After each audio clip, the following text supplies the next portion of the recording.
Hello, it's Debbie Gilbert from the Business Awards Show, and I'm also the founder of the Best Business Women Awards and the Best SME Awards. And today we are talking all things Indian cookery, which I'm quite excited about. And I'm being joined by Roshni Ray, founder of Tikka and Tadka, and we're going to be talking about her business journey over the last 5 years into authentic Indian homestyle cooking, which she made this business out of her lifelong passion for Indian food. And they offer curry boxes, catering for weddings and corporate events. And they also run some supper clubs in Oxfordshire. And Roshni's passion is feeding people. So we're going to be talking all about her passion for what she does and her business journey. And I'm sure she's got some valuable tips to share with us today, all around running a business, but also in the food industry. So welcome, Roshni. Hi, Debbie. Thank you for having me. Oh, it's lovely to see you because the last time I saw you, you were collecting a silver award for Best Yes, Solopreneur at the Best Business Women Awards. How exciting was that? it was like one of the most exciting nights Oh, I've been that's to. Yeah. amazing. So, So thank I you for know. organizing the awards and Oh, thank you. recognizing women like us. You're very welcome. And it's great to be able to recognize entrepreneurs on their journey because it is quite hard going. We know that. Um, so let's talk about your journey because you started off your working life in the NHS and now you've got this Indian cookery business. So tell us how that came about and why.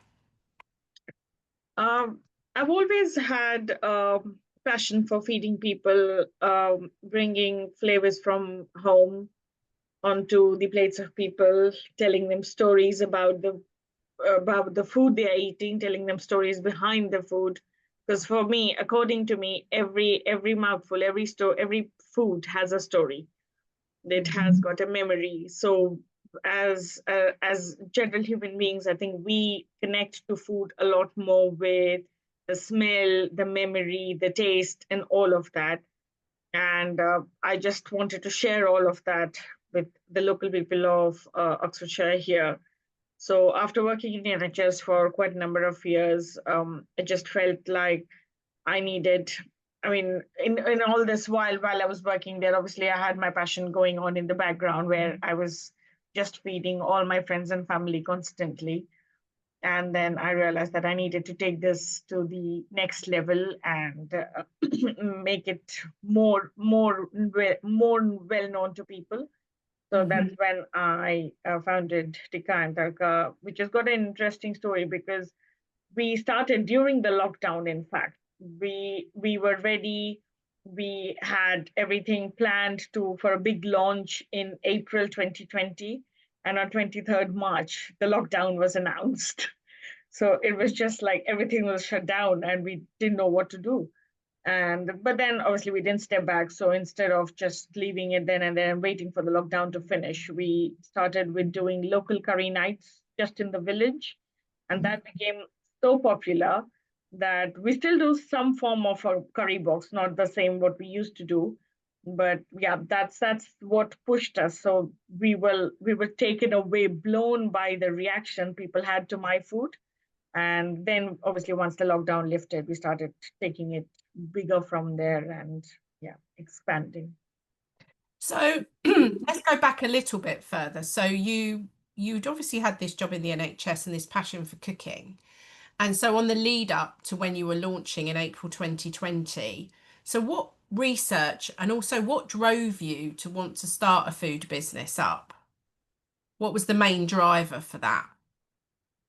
Uh, for me, the first drive was obviously, I think, Indian food as an Indian food is very misrepresented, I think, because there are no disrespect, but there are a lot of Bangladeshi cuisine, Bangladeshi restaurants who obviously have lots of restaurants around the country who sell Indian food, but that is not authentic, actual Indian food. I mean, have never heard of a Balti curry. I mean, the first when I landed in UK, 16 years ago, I used to go into the restaurants and I used to see a balti curry. And I used to just imagine, like, what is a balti? I mean, in India, a balti is basically a bucket. So it's basically curry served in a bucket. So we don't do balti curries in India. Okay. So that is not authentic food. So I wanted to give the people, especially local here in Oxfordshire, something more flavorful, more authentic, more of the home style, proper Indian food, what you get at home. That was the first try, which I really wanted people to know that this is not Indian food that you're having. And second of all, obviously, I had my underlying passion of feeding people and cooking, and I just wanted to give that a shape, like a proper name. And Mm. yeah, that's why I thought, like, no, let me start with catering business first, because it's just easier to manage, and because I've got small children as well at home. So Yeah. family, a growing family, and my business, it works out quite well for me now. So you wanted a business really that at the time was going to fit around your children. That was Yes, one of the drivers. And yeah, also a passion for educating us that a lot of what we're served in an Indian restaurant is not in fact Indian at all. yes, It's Bangladeshi cuisine, not Indian cuisine. it is. Fantastic. And what are the main differences then that we would see between Bangladeshi cuisine and Indian cuisine? I mean, they're different, I mean, adjacent countries, but then the cuisine is quite different. I mean, I am from Kolkata, which is a city from which Bangladesh was divided back in the back in Yes. 1947, when the colonial England was breaking up, and lots of things happening. So the cuisine is not entirely different, but there are subtle differences in the cuisine. And it's just not one single pot of curry that you create or stew and then you just add something into it and that makes it a curry. So every curry needs to have different spices. It has to be blended properly. The spices has to be roasted first. So it needs to be created as it is done in India. And that's what I try to recreate here. So whenever I try and create a dish here in the UK, for any of my events, I try and do it as my mom used to do it at home, basically just slow roasting the spices, grinding the spices, adding freshly roasted spices, and the flavors that brings out that can't be found in any of the curry houses here in the UK. Fantastic. And so some of these recipes that you're working with are like sort of legacies, really, have been handed down through your family. Mostly my family recipes, yes, they've That's been handed amazing. down of like 4 or 5 generations in my family. So most of the menus, my menu, which is there, like different menus in different ways. So most of the recipes have been handed down to me by my mom, which is uh, a few generations. And apart from that, obviously, I've been born and brought up in Kolkata, but I've lived in different cities. I've lived in the southern part of India in a city called Bangalore. So I've lived in different parts of India where obviously my living there and working there. So I have picked up a lot of more recipes from my friends' moms, lots of people who I know. So it's like um, I I've been taught by the most authentic people, like the most, like all the aunties of all the ladies of India who have cooked their entire life in their homes. That's And amazing. And you brought that it journey forward. to the people of Oxford. Yes. So you've got different strands to your business. So you have the curry boxes, and then you've got weddings. So you said to me before we started recording that you do a few weddings each year, because that's a big challenge, isn't it, doing the weddings? Yeah, it is. And How the many? weddings we've done four last year and 3 each the 1 year before that. So hopefully, and we've already got 3 booked for the next year. So hopefully, And you're also doing some corporate things as well, which again is another quite important thing, isn't it? Because people tend to think of Indian cuisine as just being curries, but it's not, is it? There's lots Yeah, of things that you there's can do. there's loads of street food options available in India. And whenever we get like a catering for a corporate catering order, curry is the last thing anyone orders. They mostly go in for like an Indian street food. We obviously have an Indian street food menu, which Ah, is a variety of what it's not available in most places here in Oxfordshire. So it's something very different, very flavorful, filling, but not the regular rice, naan, curry, what you yeah. would not want. So, yeah, but then a lot of people don't know that Indian food is beyond curry, rice, and naan. So, yeah, that's what I'm trying to spread here in Oxfordshire, that Indian food is a lot more than we think of, than Yeah, we it's know about. more versatile. Yeah. And then what's the curry boxes? So talk me through that. The curry boxes is like a very unique concept that I formed. Especially, it started during the lockdown Mm. because, and now we have modified certain parts of it. So basically, in the lockdown, people were not able to go out, and people still had to work from home. So what we saw is that they didn't have the time to cook like a freshly home cooked meal, but then obviously they are not able to go out, but still wanted good food during the day in the evening. So that's when we launched the curry boxes, where you place the order like 3 days before. So it's a pre-ordered curry box system. You've got, we used to call it a 5-day curry box, but now we call it a weekly curry box meal. So every menu had 5 different kinds of curries, where you could just order any of the curries, any number of boxes with different box sizes. So there was single portions, double portions, and everything, and all of them were served with rice and naan. Mm. And you could order any number of boxes of curries, have it delivered. So once the order had been put in, so we used to have it on a weekend, but we have now changed it to Thursdays. So the food is then cooked fresh on the day of the delivery, Mhm. and it is chilled down. It is last chilled in the refrigerator immediately, and then packed in cold bags. And in the evening at about 5 o'clock, all the deliveries go out, and it goes out to most places in Oxford. So we deliver to like most postcodes in Oxford, except some of them which is like really up north.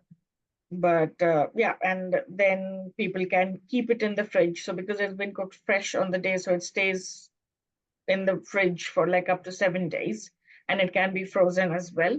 So some Mm. people choose to freeze it for a later date. Some people use it like as a 5-day curry box. So they order 5 meals where they come back from work, just heat up the rice and the curry, and that's it. You have a freshly home cooked meal ready at home.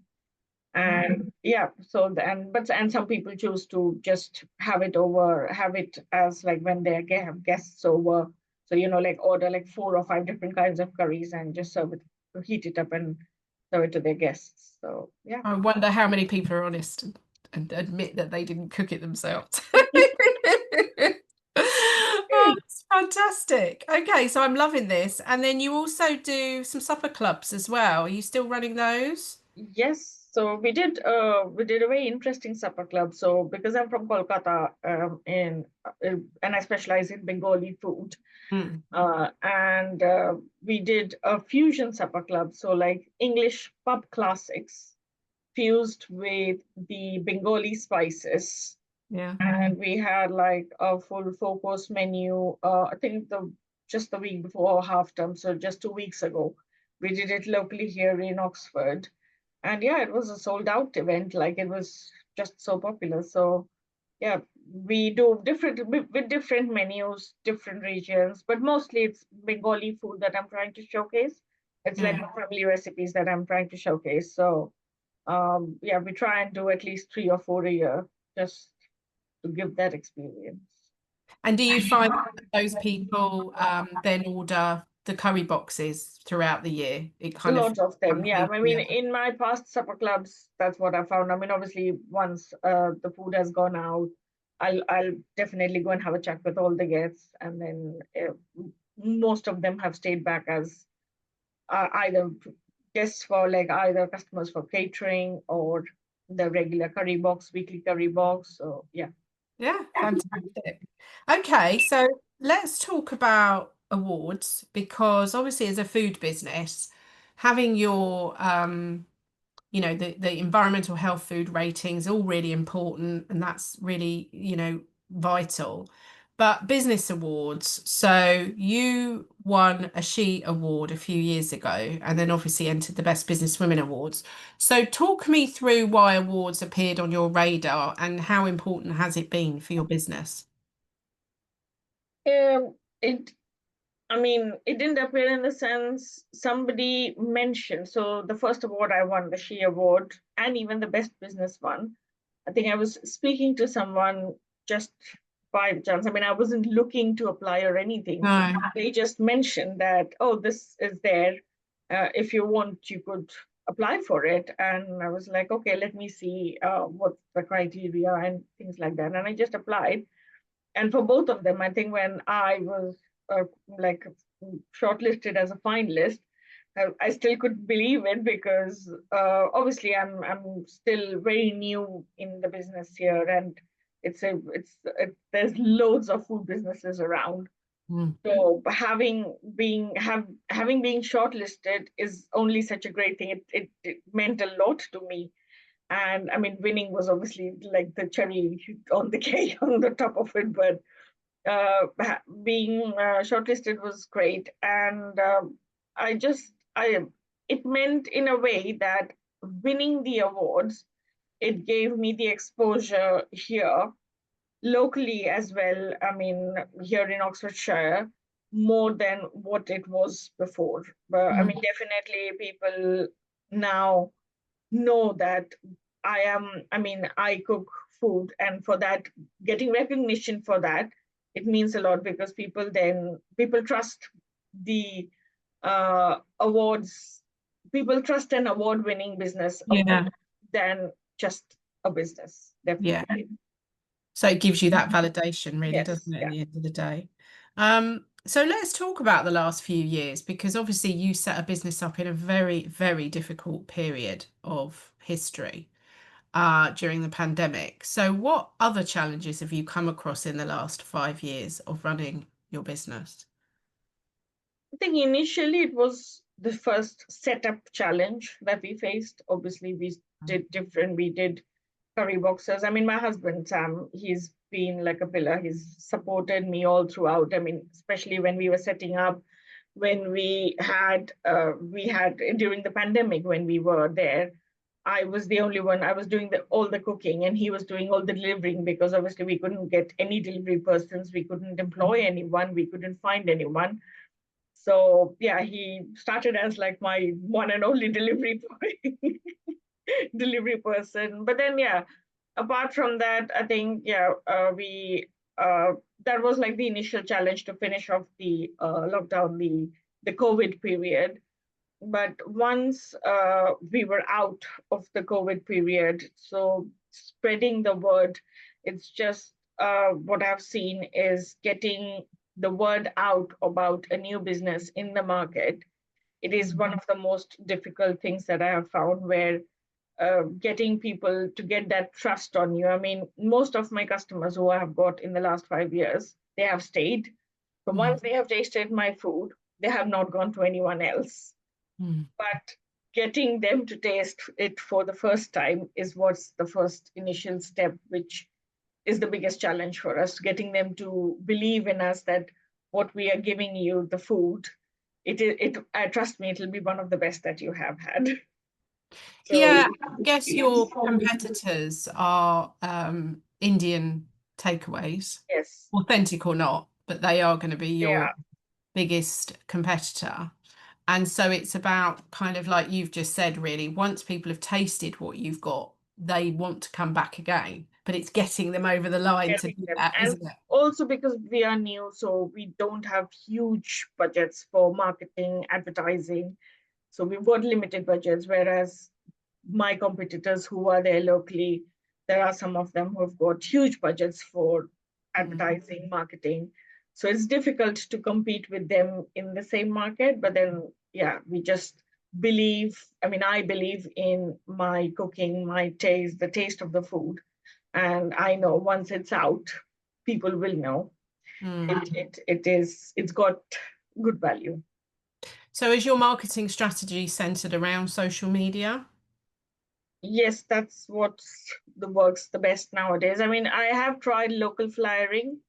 Mm. It sometimes works for smaller events. For me, I have tried that for any of the supper clubs or things like that. But in general, social media is the one which I try and do the best. But Yeah. And do you find your customers recommend you to other people as well?